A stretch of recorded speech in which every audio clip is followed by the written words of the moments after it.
Itu bisa kita pindahkan, tetapi jangan sekarang.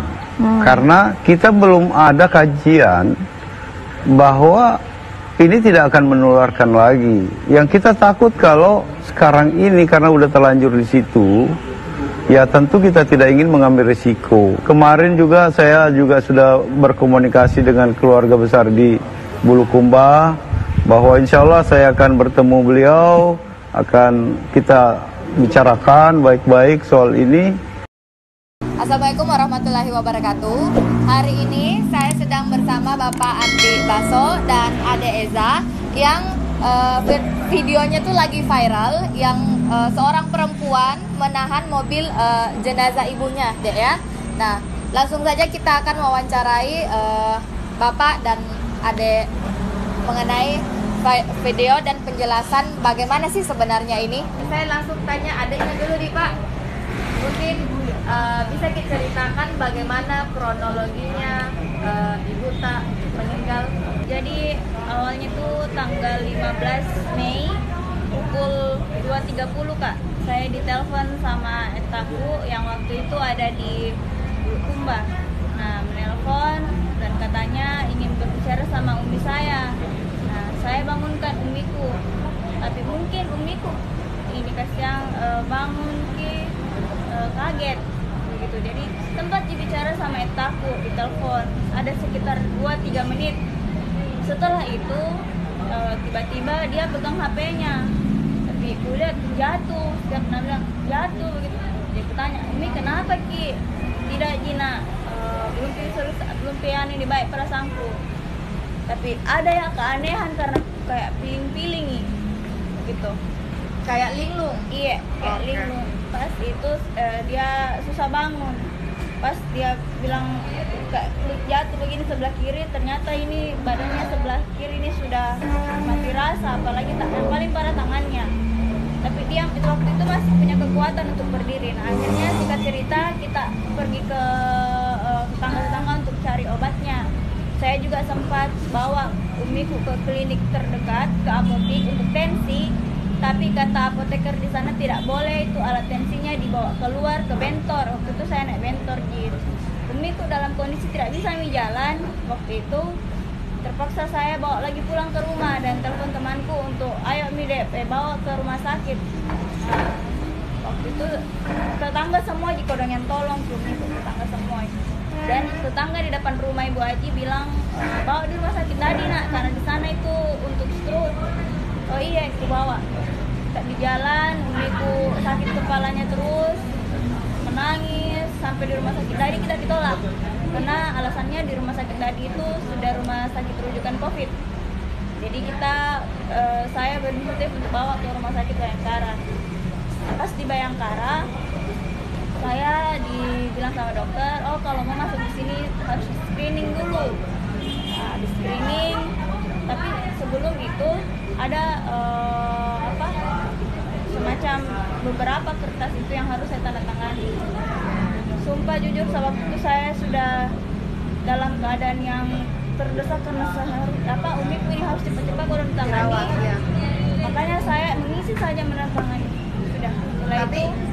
Tapi pada saat mengisi itu belum tahu itu apa. Saya sempat dijelaskan bahwa ini nanti adalah protokol COVID gitu. Oke. Ya. Saya juga sempat dikasih tahu ke bagian adminnya bahwa nanti deh kalau dirawat ini tidak boleh bawa bantal, tidak boleh bawa mangkok deh, tidak boleh nanti bawa sendok, nanti yang jaga cuma satu orang. Ya. Singkat cerita umiku sudah ditangani, dikasih sebelum screeningnya itu nanti sekitar jam 7 jam setengah 8. Sebelumnya itu sudah ada sudah ada 2 resep yang masuk ke tubuhnya umi saya. Pertama itu obat dari IGD, yang kedua itu obat dari dokter saraf. Jadi sudah ada memang obat yang masuk, sudah ada infus yang masuk, baru di screening, baru di CT scan. Nah, cerita ini pas hasilnya keluar, mungkin sekitar jam 10 hasilnya keluar itu, dokter panggil Meka. Dia jelaskan bahwa terdapat di paru-parunya itu infeksi paru-paru. Tapi ini deh bukan yang paling masalah di penyakit yang Wita, karena ini yang masalahnya dia kasih lihat foto CT kanannya itu pecah pembuluh darah. Jadi ini dokter bilang kalau ini yang mengalir ke sebelah kiri nanti akan berbahaya. Makanya ini kita akan lakukan operasi dan nanti ada perawatan di ICU. Nah, tapi dokter bilang kita akan diskusi dulu sama dokter Sarah. Sementara obat-obatnya dulu yang akan masuk.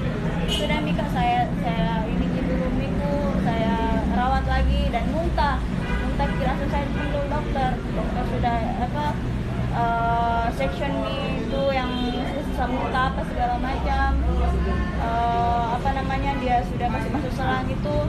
Pas dia kasih masuk selang itu saya di situ nggak berhenti menangis karena badannya Miku bergetar terus, tidak tahu kenapa bergetar terus. Itu sudah masuk, sudah selesai penanganan. Saya bilang ke dokter kenapa Miku ini badannya bergetar terus? Terus saya bilang tidak apa-apa Ji, itu nanti normal sendiri gitu deh. Saya rawat sama tanteku, kebetulan di situ ada tanteku juga, saya bantu pijit Miku kalau kenapa tidak mau ini berhenti baru kayak mengorok begitu bilang kenapa ini Miku puan saya nak mau berhenti sebentar. Nah ada apa kak setengah jam, akhirnya itu di monitor saya lihat aneh sekali. Seringnya menonton juga drama sih, kenapa ini di monitor kenapa angkanya ini 100-an 200-an. Langsung saya panggil dokter, sampai dokter langsung dia bilang sampai kami ada apa yang saya bilang kode tuh nggak berhenti kakak menangis. Aku bilang kenapa kalau minum Miku, nah tadi baik tadi pagi menyapu dia apa segala macam, tiba-tiba lagi stroke. Nah kenapa kasih yang begini toh pak? Aku bilang bangki aku bilang begitu. Nggak lama sih dibantu pernafasan. Aku pegang begini kak, nggak ada sedikit mami kak, nggak. Dokter kasih lihat tuh jarum-jarumnya tuh di kertas. Saya bilang kan 2 orang dokter di situ, bilang nggak ada begitu. Aku bilang kenapa kasih nggak ada sih dokter, nggak baik tadi. Sebentar di badannya tiba-tiba tidak. Kita bilang normal nanti lagi tuh badannya. Itu bikin Miku. Tahu kebetulan belum tiada waktu itu, nanti jam 2 baru datang tahu. Setengah dua baru datang bilang pas datang tahu. Bilang iya. Pas bilang tahu nah pergi mau ke tapi urus administrasinya Umi karena mau dibawa pulang ke siang. Bilang aku kau mau yang tanya berapa. Pas sampai masuk ke meja perawat, saya bilang dokter nggak bisa dibawa pulang deh Umiku karena harus protokol COVID. Aku bilang ke sang Umiku baik-baik tadi pagi dokter, kenapa harus protokol COVID. Padahal pada saat itu masuk rumah sakit memang stroke dan belum ada seperti pernyataan dokter bilang ini ciri-ciri COVID atau bilang infeksi paru-paru, bilang berbahaya karena bilang Umiku PDP. Umiku selama hidupnya yang bersih sekali dan setelah masuk ini COVID tidak pernah dibilang batuk, demam, bersin-bersin, diare kak yang selalu kita tahu semua itu gejala COVID. Kenapa bisa ada infeksi paru-paru begitu kak? Saya bukan memang orang dokter, orang medis, tapi saya merasa aneh begitu. Saya bukan berprasangka buruk, tapi kan sudah ada obat yang masuk seperti itu mempengaruhi. Saya bukan bilang berprasangka buruk, tapi saya percaya Umiku itu tidak pernah bermasalah sama pernafasan. Tapi pada saat masuk kan itu dicek, dokter selain bilang ada infeksi paru-paru, ada pernyataan apa lagi tentang penyakit itu? Cuman itu yang di kepalanya kepala pembuluh darah itu tadi. Ya itu yang dokter bilang masalah utamanya. Nah ini yang harus ditangani secepatnya. Tapi mereka masih menunggu dulu untuk diskusi lagi. Saya kan ada pengalaman di rumah sakit. Itu kalau misalnya masuk rumah sakit, kadang pertama itu dilakukan tes itu ya COVID ya, rapid test seperti itu. Apakah waktu kita masuk sudah dilakukan itu paling pertama? Tidak. Cuman dokter ya biasa dokter datang tanya gejalanya kenapa ini dan biar kan. Kita tahu bersama, saya pernah masuk di rumah sakit juga ditangani di IGD, dan itu prosesnya memang sangat lama dan seperti biasa lama Pika. Obatnya resepnya keluar yang pertama lama, yang kedua juga resepnya keluar, obatnya lama. Dan saya sendiri Kak yang naik turun tangga Kak, ambil itu obatnya. Pelayanan suster dan dokter di sana bagaimana? Ya waktu itu karena bulan puasa Kak, mereka itu mengatakan tunggu dulu deh, beri waktu dulu untuk buka puasa. Baik, saya beri waktu untuk buka puasa. Tapi saya juga tidak tega nih sama minggu, kasihan, jadi selalu kok pulang balik ke perawat, tapi dokter kapan di screening ini. Dan kita sampai di rumah sakit itu setengah 6 Kak, setengah 6 sore. Nah, pada saat penanganan perawatan ibunya kita, suster dan dokter pelayanannya itu menggunakan APD atau tidak? Menggunakan APD. Lengkap dan helmnya? Iya. Oke, jadi betul-betul protokol ini ya COVID ya. Sedangkan kita waktu menjaga ibu bagaimana? Saya ya cuman masker, dan saya sudah berorientasi sama umiku. Saya di rumah dengan umiku, ada dek di rumah sama umiku sampai meninggal, saya peluk umiku.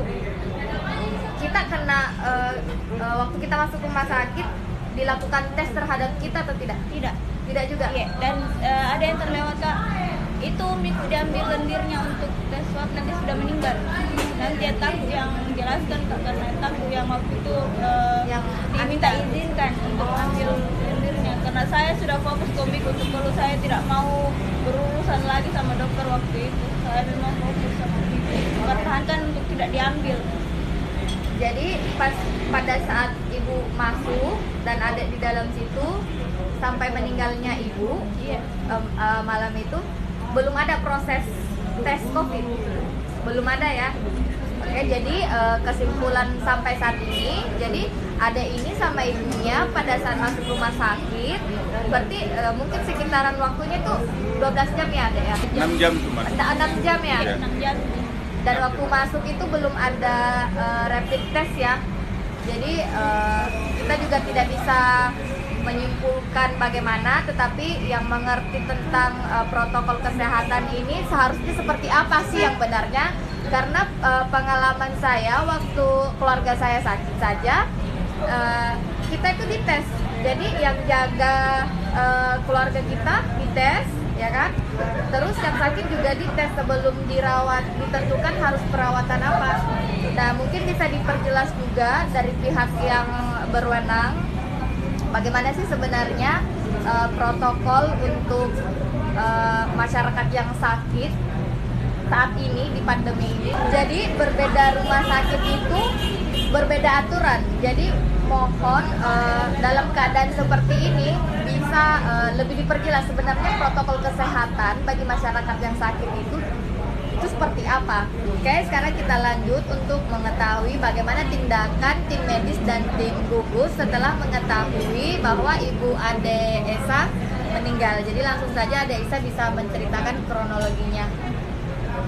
Jadi waktu itu setelah umi saya meninggal, datanglah tim medis dan tim gugus. Saya singkat cerita Kak, waktu sudah mau dibawa pergi umiku. Jadi begini, sebelumnya itu sudah ada pimpinan tim gugus di sana yang bertugas di Rumah Sakit Bayangkara masuk ke IGD. Itu saya sama etaku, dan kita sudah memohon untuk tidak membawa umiku karena kan tidak ada yang menyatakan bahwa umi saya ini positif. Kita mempertahankan hal itu, kita meyakini hal itu. Kita sudah memohon Mika, sudah meminta tolong untuk tidak membawa. Sampai ini etaku bersujud mencium sepatunya itu pimpinan tim gugus. Maksudnya di sini kemanusiaannya di mana begitu Kak? Bahkan kita dibohongi waktu itu. Orang Makassar bilang napelece ki, nabujuk ki Kak waktu itu. Ada beberapa tim medis yang waktu itu mau tangani umiku, dia bujuk saya sama eta saya, dia bilang keluar maki dulu Pak, bicarakan baik-baik sama tim gugus. Mau gitu ikuti permintaan tak asalkan jangki emosi. ikuti dulu alurnya Pak, yang penting kita minta baik-baik jenazahnya istri tak, biar kami di sini yang kafani kodong ini istri tak, karena lama mi saya melulu Kak, saya melulu, dan seketika itu tim yang tadi saya bilang pimpinan tim gugus juga datang, aku sudah bersujud cium tim gugus. Sebagai anak Kak, sebagai anak saya tak tega lihat aku bersujud begitu. Hanya Allah aja yang bisa kita sujudi Kak, tapi waktu itu kan kita yakini sekali ini Umi Bunda tak COVID, bahkan aku mau mempertaruhkan nyawanya waktu itu sampai mau diborgol.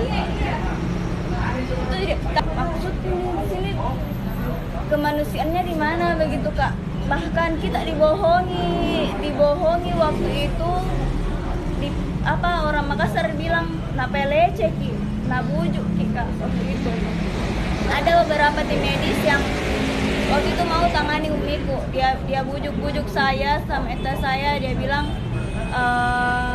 keluar maki dulu Pak, bicarakan baik-baik sama tim gugus, mau gitu ikuti permintaan tak asalkan jangki emosi, ikuti dulu alurnya Pak, yang penting kita minta baik-baik jenazahnya istri tak, biar kami di sini yang kafani kodong ini istri tak, karena lama mi saya melulu Kak, saya melulu, dan seketika itu tim yang tadi saya bilang pimpinan tim gugus juga datang, aku sudah bersujud cium tim gugus.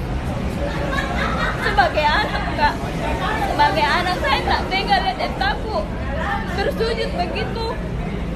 Hanya Allah aja yang bisa kita sujudi Kak, tapi waktu itu kan kita yakini sekali ini Umi Bunda tak COVID, bahkan aku mau mempertaruhkan nyawanya waktu itu sampai mau diborgol. Tapi hati mereka tidak tergerak, dan singkat cerita saya keluar, sengaja saya dibawa keluar dan saya tinggal sendiri di dalam IGD. Umi kok mana kasih masuk di peti, padahal tak bilang jangki dulu kasih masuk di peti, kau tunggu takut. Dan tidak Kak, karena saya mami sendiri di dalam, ada tim gugus langsung datang Kak, tarik tanganku, saya reka jam aku apa di sini bikin jamku biar mereka ngurus.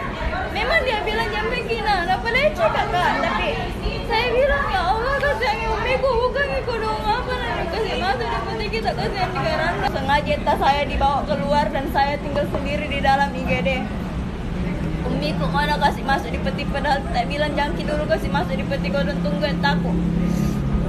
Dan tidak Kak, karena saya mami sendiri di dalam, ada tim gugus langsung datang Kak, tarik tanganku, saya reka jam aku apa di sini bikin jamku biar mereka ngurus. Memang dia bilang jam bikin apa leceh Kak, tapi saya bilang ya Allah kasihan umiku, bukan ikut dong apa kasih masuk di peti, kita kasihan di garanda, bukan ini peti. Adekku kasihan 2 orang tidak lihat umiku pergi tanpa lagi takut, tidak lihat pas dikafankan sama disolatkan, padahal kita bilang itu Pak Haji bilang ditunggu tamu nanti pas mau disolatkan tidak ada Kak. Saya berteriak supaya takut dengar Kak, tapi tidak ada takut itu datang. Yang kita tahu kan kalau di bawah itu mayat kan dibacakan la ilaha illallah.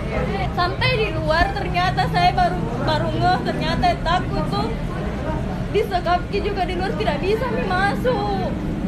Makanya saya itu kasihan sendiri mami di dalam, tak berdua. Tapi apa daya aku gak sendiri satu lawan banyak, gak ada.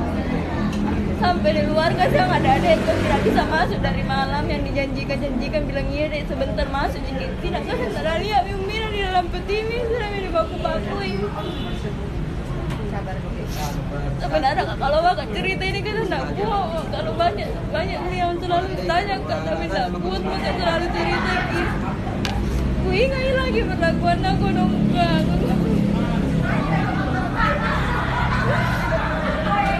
Sampai ku bilang jangan kau dong bawa umiku, aku bikinkan rumahnya sendiri di Buluku, enggak kau dong Kak, bukan selama hidup tak ada di rumah aku dong.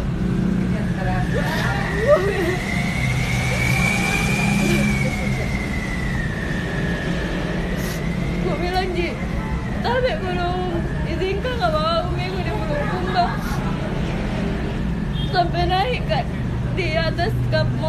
sampai takut dibawa ke duduk dapat tidur. Sampai adekku perlu itu mobil supaya mereka nggak bawa tidak ke saya. Bahkan saya dikeliti jak lagi supaya turun nggak jatuh kak dari kap mobil. Tahu kasihan diangkat. Udah di mana semua rasa kemanusiaannya kan yang nggak waktu itu. Padahal bukan juga COVID. Iya, jadi bisa dibilang wajar saja tindakannya Ade Eza pada saat itu menahan mobil ambulans ya, karena memang belum ada tes juga dan belum ada hasil bahwa itu COVID atau tidak ya. Nah, mungkin saya bisa tanya ke bapaknya Ade Eza. Bapak waktu itu yang Ade Eza bilang keluar untuk meminta tim gugus, apa sih yang terjadi kronologinya, mungkin bisa Bapak ceritakan? Iya. Jadi saya kan datangnya jam 2:30 malam. Itu saya sudah dalam keadaan meninggal. Sesuai yang diceritakan tadi anak saya bahwa saya meminta apalagi dia meminta untuk menyelesaikan administrasi dan segala macam. Tiba-tiba itu sudah divonis PDP. Saya tidak terima PDP itu. Saya bersitegang sama beberapa tim medis. Saya malah sempat dibawakan hasil ronseng bahwa ini ada infeksi di paru-paru. Saya bilang, ini kan masih status PDP, belum tentu positif. Saya bertahan di situ terus, sampai tim gugus sudah keluar masuk. Terakhir itu saya lama lah, sampai jam kurang lebih setengah lima subuh itu, saya tetap pertahankan jenazah istri saya. Sampai saya sudah diteriaki untuk diborgol sama tim gugus. Jadi saya sudah bilang ke mereka, saya bilang, Pak, saya bilang biar saya bawa sendiri istri saya ini. Saya usahakan mobil sendiri. Mobil itu saya akan bawa sendiri, saya setir sendiri, saya kemudi sendiri. Dan saya biar kuburkan sendiri istri saya. Gitu. Karena ini bukan PDP. Tapi tidak ada. Malah mereka berteriak, siapapun mobil jenazah yang kesini cabut izinnya. Itu teriakan tim gugus, tentara itu. Nah, terus lama-kelamaan saya tetap mempertahankan jenazah istri saya. Mereka berteriak lagi, borgol ini suaminya. Saya bilang silakan borgol. Saya mau diborgol sama jenazah istri saya. Pokoknya saya berkeras apa segala macam. Mereka keluar. Ya itu tadi yang diceritakan saya bahwa tiba-tiba ada kurang lebih 4 orang, 5 orang tim medis yang sudah berpakaian APD lengkap. Bujuk. Dia bilang, Pak, cerita baik-baik sama tim gugus. Jangkit terlalu keras. Ini istri tak mami dikafankan. Saya bilang, apa lagi yang saya bercerita? Saya kan cuma saya bilang, akhirnya salah satu katanya ketua tim gugus di Bayangkara itu datang. Saya cuma bilang, Pak, minta tolong Pak, silahkan Pi, saya melunak, saya mengalah Pak, silahkan kalian kafani, silahkan kalian bungkus sesuai dengan protokol kalian, silahkan. Nah, langsung ngomongnya bagus, dia bilang, oh iya Pak, nanti kita panukan itu. Saya bilang, saya tetap minta jenazah istri saya. Saya sudah bilang saya akan kuburkan sendiri, mobil saya sudah siap sendiri. Nah, disitulah saya sampai mencium kakinya dan dia tetap berdiri. Dia membiarkan saya mencium kakinya. Nah, dia cuma bilang iya nanti diatur. Nah, tapi saya memang sudah ragu. Nah, cuman Pak Haji yang dimaksud anak saya ini, dia bilang, Pak, keluar meki cerita baik, baru keluar meki keluar meki ambil air wudhu, kita sholati sama-sama istri tak. Saya bilang oke, saya bilang sama anak saya, oke, jaga paling minum nak. Saya keluar dari ruang IGD. Saya ditunggu di teras di di halaman parkirnya rumah sakit itu. Begitu saya keluar, sudah dipagari dengan tentara ini pintu, lengkap dengan tameng. Situlah saya mulai mengamuk, sampai saya mau terobos tidak bisa. Ada 30, kurang lebih 30 tentara memang sudah dikasih turun untuk itu. Saya sudah dengar anak saya tidak di dalam, dengar. Tapi saya tidak bisa apa-apa karena saya sudah dipagari sama tentara. Jadi masuk tetap tidak bisa. Ya, karena sudah banyak sekali Pak ya. Ya. Setelah saya sudah di luar, saya dengan dalam mempertahankan jenazah almarhumah itu, saya sempat menantang terbalik mereka. Ya. Ya. Ada tim gugus, ada tim medis di situ. Saya bilang ke mereka, saya bilang kalau kalian curiga dengan kalian sudah vonis PDP istri saya, berarti saya ini otomatis sudah kena PDP dengan anak saya. Karena apa? Karena 4 jam saya berinteraksi dengan jenazah istri saya.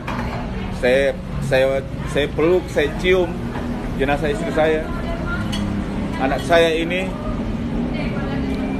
semenjak saya tinggalkan dia peluk terus jenazah istri, jenazah mamanya. Terus anak saya yang 2 itu hidup satu rumah dengan istri saya, ya kan? Terus semuanya, saya bilang tes kami. Kalau di antara kami ini salah satu saja yang tergejala, saya ikhlaskan jenazah istri saya untuk ditangani COVID. Tapi kalau tidak, saya harus ambil jenazah istri saya. Saya tidak tahu kenapa mereka tidak berani. Iya. Tidak berani memtes saya. Jadi makanya saya kan ini sangat yakin istri saya tidak punya riwayat, karena istri saya ini tidak punya riwayat penyakit apa-apa. Seingat saya semenjak saya nikah, saya sama-sama dia 28 tahun kurang lebih, 28 tahun. Itu tidak pernah masuk rumah sakit loh. Dia masuk rumah sakit itu kalau cuma menjenguk apa ya. Tapi kalau dia sendiri yang mau dirawat belum pernah. Karena istri saya ini paling saklek dengan kesehatan. Kenapa? Iya. Kenapa begitu hidupnya? Karena dia ini anak mantri. Anak mantri Pelamonia yang senior. Gitu. Iya. Nah, makanya dia ini orang paling sakit dengan kesehatan. Dan kedua, istri saya ini orang paling jarang sekali keluar rumah. Sebelum ada COVID saja dia paling malas keluar rumah. Nah, setelah ada wabah COVID ini, memang dia tidak pernah keluar rumah lagi. Anak-anak saya itu semenjak diliburkan memang tidak pernah keluar rumah lagi. Maka saya ini orang berinteraksi gitu. Saya banyak urusan apalah segala macam, sampai 2 bulan saya tidak pulang ke rumah karena menjaga keluarga saya. Ya, karena saya tahu istri saya itu paling saklek dengan kesehatan. Waktu itu saya tetap bertahan, saya sempat tidur di bawah mobil jenazah. Di bawah mobil jenazah. Anak saya ini sudah naik di mobil itu, yang anak yang ketiga saya itu sudah peluk mobil apa segala macam, tapi tidak. Apa daya kami ini dengan tentara 30 orang, polisi banyak orang begitu. Saya sudah tidak tahu, sudah putus asa. Begitu anak saya sudah diperlakukan seperti itu, mereka berhasil bawa jenazah istri saya. Anak saya ini saya cuma gonceng motor Nmax, saya bonceng berempat. Pikir dari Bayangkara saya kejar itu mobil iring-iringan yang dikawal oleh rider sampai kami kehilangan jejak. Jadi saya tidak tahu Macanda itu di mana. Sampai saya nanya-nanya apa segala macam. Akhirnya saya sampai juga di Macanda. Saya sampai di Macanda, kami juga dilarang masuk, penjagaan ketat sekali. Kami dilarang masuk di penguburan. Setelah mereka kuburkan, mereka pulang begitu saja. Semua tim gugus, tim medis semua pulang. Tidak ada yang menyapa kami, tidak ada yang bilang A, I, U sama kami. Itu secara kemanusiaan menurut saya, saya anggap mereka tidak punya kemanusiaan. Itu pertama. Kedua, saya berpikir dalam hati, loh kok mereka tinggalkan kami? Kan istri saya divonis PDP. Iya. Kenapa tidak mereka lakukan protap juga sama saya, sama anak-anak saya? Kenapa saya dibiarkan begitu saja? kan ini corona, ini COVID kan bahaya nih, gitu. Tapi tidak, akhirnya apa? Saya pesan Grab untuk anak saya pulang dan saya naik motor sendiri pulang. 3 hari setelah itu, anak saya didampingi sama kakak saya yang perempuan. Saya suruh ke Rumah Sakit Bayangkara untuk meminta rekam medis, ya, rekam medis almarhumah istri saya. Tapi lagi-lagi pihak rumah sakit bilang tidak bisa. Yang bisa diberi cuma resume medis. Jadi saya bilang sama anak saya bilang harus katanya ajukan permohonan. Saya bilang ya sudah pulang saja, tidak usah tanda tangan apa segala macam, tidak usah ngambil apapun. Nah, di hari kelima saya ke sana. Saya sama kakak perempuan saya lagi. Saya ke sana sudah bawa surat permohonan untuk meminta rekam medis. Sampai di sana, saya kan sebelum itu sudah konsultasi di beberapa dokter. Keluarga saya banyak dokter, teman-teman saya banyak dokter. Konsultasi bagaimana sih hak-hak pasien? Apa sih yang hak-hak pasien? Dia sudah jelaskan bahwa ya rekam medis adalah hak pasien, termasuk foto ronseng apa segala macam itu hak pasien. Sudah, saya bilang apa aturannya? Dia bilang undang-undang ini, nomor sekian apa. Akhirnya saya cantumkan dalam surat permohonan itu bahwa sesuai dengan undang-undang nomor, saya lupa, ada di surat permohonan saya, tentang perlindungan konsumen, tentang praktek dokter, ya, undang-undang tentang rumah sakit, sudah jelas di situ dijelaskan untuk hak pasien bahwa rekam medis termasuk foto ronseng apa segala macam itu hak pasien. Sudah saya cantumkan. Nah, sampai di sana saya bawa surat itu, pihak rumah sakit cuma bilang begini, Pak, ini diproses dulu. Saya bilang, Pak, proses apa lagi yang kita mau proses? Betul. Ini sudah 5 hari. Rekam medis, masa rekam medis kita baru mau bikin sekarang? Betul. Gitu loh. Dia bilang ini kan harus disetujui dulu dari kepala rumah sakit apa segala macam. Ini administrasinya harus jalan. Harus minta disposisi dari kepala rumah sakit. Ya, mereka pakai prosedural yang sangat ketat. Ya, akhirnya saya tidak mau ribut, saya mengalah. Ya sudahlah, saya cuma bilang, Pak, besok libur. Ya. Tanggal 22 cuti bersama, itu hari ya, hari Jumat cuti bersama. Dia bilang, secepatnya Pak. Saya tidak mau ribut lah, pulang. Satu kesyukuran saya dan saya menganggap bahwa Allah Subhanahu wa taala menolong saya. Tiba-tiba tanggal 22 itu dibatalkan cuti bersama. Akhirnya saya tanggal 22 ke rumah sakit. Kembali meminta itu hasilnya karena dibilang diproses apa segala macam. Sampai hari Jumat itu tidak ada satupun mereka menelpon saya. Pikir. Padahal mereka bilang nanti ditelepon, Pak. Jadi saya menganggap bahwa rumah sakit kayaknya mempersulit hanya untuk mengambil rekam medis dan hasil swab. Saya ke sana lagi kembali. Saya sampai ke sana, saya diterima lah ya sama dokter siapa? Sarif. Dokter Sarif. Dipanggil bagus-bagus di ruangan apakah namanya itu, saya tidak tahu di sana ruangan. Saya dijelaskan, Pak, kita sudah baca suratnya Bapak apa segala macam, tapi kami tidak bisa memberikan rekam medis, Pak. Cuman kita bisa memberikan resume medis. Saya bilang apa? Kenapa Bapak tidak mau? Itu kan sudah jelas-jelas diatur oleh undang-undang. Saya tidak tahu saya yang bodoh atau mereka mau membodohi saya. Apa jawaban dia? Dia bilang, Pak, di undang-undang itu dikatakan untuk pasien, bukan untuk keluarga pasien. Gendeng enggak ini saya bilang. Saya bilang, masa pasien sudah meninggal? Jangankan surat-surat anunya, Pak. Semua hartanya, semua saya yang mewarisi. Anak-anak saya yang mewarisi. Kenapa saya tidak berhak menerima itu? Di undang-undang mereka yang ngotot tidak mau kasih saya. Akhirnya saya minta hasil swab. Saya bilang, ya sudahlah, saya tidak mau pusing apa segala mana hasil swab. Mereka cuma bilang, nanti dikasih surat keterangan, Pak. Kenapa mempersulit sebenarnya? Hasil swab itu kan hak kita sebagai pasien, apalagi di corona. Hasil swab di mana-mana bisa diambil, semua pasien bisa ngambil. Kenapa kalian sembunyikan sama saya? Dia bilang, bisa Pak, itu arsip rumah sakit. Nah, tiba-tiba datang seorang dokter, langsung bertanya apa sih hasilnya? Nah, dokter Sarif bilang, dia bilang negatif, Pak. Akhirnya saya dibilang, ya sudahlah Pak, ini kan negatif apa segala macam. Artinya ini tidak masuk di akal saya gitu, tidak masuk di logika saya. Cuman karena saya tidak mau mempermasalahkan apa segala macam, saya sudah tahu juga bahwa negatif, ya sudah, yang penting surat keterangan. Cuman saya bilang, jangan sampai ini menjadi persoalan, terus kalian bilang itu bukan hasil laboratorium, gitu loh. Itu surat keterangan. Dia bilang tidak Pak, apapun konsekuensinya kita bertanggung jawab bahwa itu betul. Nah ya udah, bikin surat keterangan. Secara logika saya tidak bisa menerima perlakuan ini. Sudah selesai itu semua, akhirnya saya dapat lah ini, saya dikasih. Ya sudah, karena ini semua resmi dan apa segala macam ditandatangani di stempel. Jadi saya bilang ya sudahlah, saya tidak mau lagi berdebat soal itu. Kendati pun itu semua perlakuan ini tidak, menurut saya tidak rasional. Tidak wajar lah. Tidak wajar gitu. Betul. Sudah, singkat cerita bahwa istri saya itu sudah tidak relevan lagi. Sudah tidak layak lagi dia berada di pekuburan khusus COVID. Ya. Di Macanda itu kan pekuburan khusus COVID. Nah, istri saya bukan COVID. Ya kan? Betul. Bukan COVID.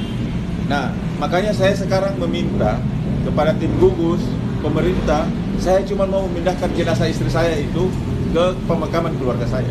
Nah, waktu itu kan saya lihat Bapak ada live di TV One ya. Apa sih tanggapan Pak Gubernur setelah pas live dan setelah live? Di TV One itu kan saya sudah jelaskan semua ke Pak Gubernur. Kronologis bagaimana meninggalnya istri saya, apa segala macam. Termasuk bagaimana perlakuan. Ada perlakuan yang berbeda yang saya dapatkan. Perlakuan berbeda itu bahwa ada orang meninggal juga yang sudah, namanya Ibu Ayu, dosen UMI, yang sudah disematkan PDP, ya, sudah divonis PDP juga, tapi keluarganya bertahan, tidak mau ditangani COVID. Dia bertahan bahwa bisa diambil nanti setelah ada hasil negatif swabnya, hasil swabnya, dan ternyata 1 kali 24 jam hasil swabnya ada sebelum dia. Itu pertama. Ini perlakuan berbeda. Kenapa kita tidak dilakukan kepada saya? Kenapa tidak dilakukan sama saya? Ada polisi yang meninggal laka lantas di Maros. Dia divonis PDP, ya. Cuman karena keluarganya banyak datang, letting polisinya banyak datang dengan kekuatan besar begitu, akhirnya status PDP-nya dicabut. Gitu. Nah, terus ada lagi pasien di Siloam, ya, yang dari Batam, ya, 2 hari dirawat meninggal, divonis PDP.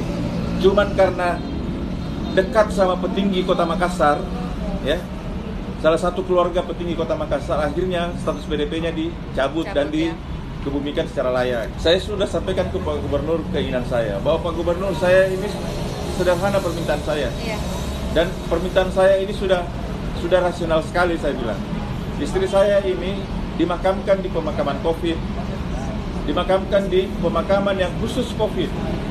Sedangkan istri saya ini bukan COVID. Bukan COVID dibuktikan dengan hasil swab yang negatif. Jadi tidak relevan lagi dia ada di sana. Itulah. Terus saya juga memasukkan syarat, ada beberapa kesalahan prosedural tim gugus. Protap dan protokol yang dibuat oleh tim gugus sekarang ini sangat merugikan rakyat. Sangat merugikan rakyat. Seperti saya sekarang, ya, sekarang saya ini menganggapnya begini, logikanya begini, Mbak. Saya datang ke Mbak, saya bilang, Mbak, pinjam dong duitnya 100.000. Besok saya bayar, ya. Tapi Mbak ragu sama saya, ya, ragu sama saya. Mbak bilang, terus kalau Bapak besok tidak bayar ke saya, apa? Bagaimana saya? Akhirnya saya kasih handphone saya. Yang, Mbak, ini handphone saya harga 3 juta. Dipegang aja. Pinjam uang 100.000. Besok pagi saya bayar. Singkat cerita, Mbak kasih duit, dan besok paginya saya datang membayarnya sesuai dengan janji saya. Pertanyaan saya, Mbak masih berhak menahan ini? Tidak. Ya kan? Logikanya begitu. Nah, sama dengan ini. Oke, saya maklumi ketakutan negara dengan adanya pandemi COVID-19. Oke, kita maklumi bahwa semua penyakit, semua pasien yang masuk di rumah sakit itu digeneralisir bahwa jangan sampai dia COVID. Oke, kita kita terima itu orang yang meninggal digeneralisir semua, diberikan semua PDP. Karena apa? Karena ketakutan dengan pandemi ini. Silakan Anda makamkan dengan protokol COVID. Kita ikhlas, ya. Kita maklumi, kita terima. Nah sekarang begitu hasil swabnya keluar, harusnya mereka membuat protokol juga lanjutan, ya. Harus membuat protokol lanjutan karena ini tidak seimbang. Begitu hasil swab keluar, mereka harusnya datang ke keluarga pasien. Pak, apakah jenazah ibu mau dipindahkan atau tidak? Ya, saya yakin juga tidak semua yang mau kok. Ya, tapi ada juga yang tidak rela, keluarganya seperti saya tidak rela, gitu. Ya, harusnya mereka pindahkan secara protokol mereka juga, gitu loh. Mereka tanya mau dipindahkan kemana, silahkan pindahkan. Ya, itu pertama. Kedua, mereka harus merehabilitasi nama kami. Ya, karena mereka sudah memberi kami status PDP. Betul. Jadi harus dicabut. Almarhumah itu sudah dikasih status PDP dan kami ini sudah mendapatkan sanksi sosial yang sangat menyakitkan. COVID dianggap, menurut saya dianggap penyakit aib Pak ya. Pemerintah ini mengatakan bahwa COVID ini bukan aib. Siapa bilang bukan aib? Jangankan positif. Ya, saya divonis ODP saja, orang dalam pengawasan saja, orang sudah takut Pak ketemu sama saya. Betul. Orang takut, semua orang takut pasti ketemu. Saya divonis ODP, saya pasti akan, Pak tolong Mbak, saya masih punya anak dan istri yang saya harus lindungi Mbak. Gitu. Begitu Mbak mendekat, siapa bilang bukan aib ini? Nah harusnya kan mereka merehabilitasi nama kami. Iya. Gitu. Itu saya sudah sarankan ke Pak Gubernur. Di live itu Pak Gubernur mengiyakan semua dan membenarkan semua ini. Malah beliau sudah mengatakan minta maaf. Mereka mengatakan bahwa dalam waktu dekat saya akan menemui Pak Andi. Gitu. Tapi setelah sampai hari ini sudah 2 hari ya? Ya? Enggak. Setelah live ini kemarin ya? Sampai hari ini belum ada. Komunikasi orang-orang Pak Gubernur juga belum ada. Gitu. Dari pihak pemerintah selain Pak Gubernur belum ada juga. Saya sudah ditelepon, saya sempat video callan dengan Pak Wagub. Tapi Pak Wagub cuma menyampaikan rasa belasungkawa kami. Pak Gubernur dan dari jajaran pemerintah juga tidak ada yang menghubungi kami atau bagaimana apa segala macam. Saya tidak tahu apa di pemerintah. Ada kejadian kemarin soal bully penjual jalan kote. Oh iya. Ya. Bully jalan kote. Begitu viral, tiba-tiba datang semua mencari pencitraan. Betul. Ya. Semua langsung. Dia memberikan bantuan motor apa. Tapi kami tidak mengharap itu. Kami cuma mau jenazah istri saya dipindahkan. Tolong. Gitu loh. Kami tidak butuh apa-apa dari mereka semua. Soal harta apa segala macam. Kendati pun kami sudah dirugikan. Ingat, dengan status PDP ini, ya, status PDP yang disematkan istri saya, tidak satupun bisnis saya jalan. Ya, semua yang sudah terprogram itu saya telepon, dia bilang nanti Pak. Tidak satupun bisnis saya yang bisa jalan. Karena apa? Karena mereka tahu bahwa istri saya meninggal karena divonis PDP. Ya, secara saya dirugikan. Betul. Apa yang mereka bisa lakukan sama saya? Apa yang pernah dilakukan mereka? Tidak ada, mereka cuma diam. Makanya saya bilang kebijakan mereka ini merugikan rakyat. Ini sudah berapa lama Pak jelang waktunya antara pemakaman istri Bapak sampai hari ini? Ini dimakamkan kan tanggal 16. Oke. Tanggal 16 sekarang sudah tanggal 16 Mei ya. Tanggal 16 Mei ya di April ya. Enggak. Iya Mei. 16 Mei dikebumikan. Sekarang sudah tanggal 6 Juni. Iya. Tidak ada lagi sampai hari ini. Mungkin bisa kita bilang bahwa ini bisa dikatakan beritanya viral Pak ya, karena kita juga melihat seperti Instagram, Facebook, juga di TV berita Ade Eza ini udah terangkat, udah terblow up lah seperti itu, tapi belum ada tindakan pemerintah sampai saat ini yang dilakukan terhadap keluarga korban. Jadi dengan seperti ini saya dan Bapak yang ada di sini juga dan Adek mengharapkan semoga ada tindakan dari pemerintah. Yang pertama itu Pak ya, pemindahan jenazah almarhum, dan yang kedua pencabutan status Pak ya, karena sangat merugikan. Kita bisa bayangkan dampak sosialnya juga begitu berat buat keluarga mereka. Nah, ini juga saya mendapatkan cerita kronologi almarhum Nur Hayani Abram ya dari Ade Eza.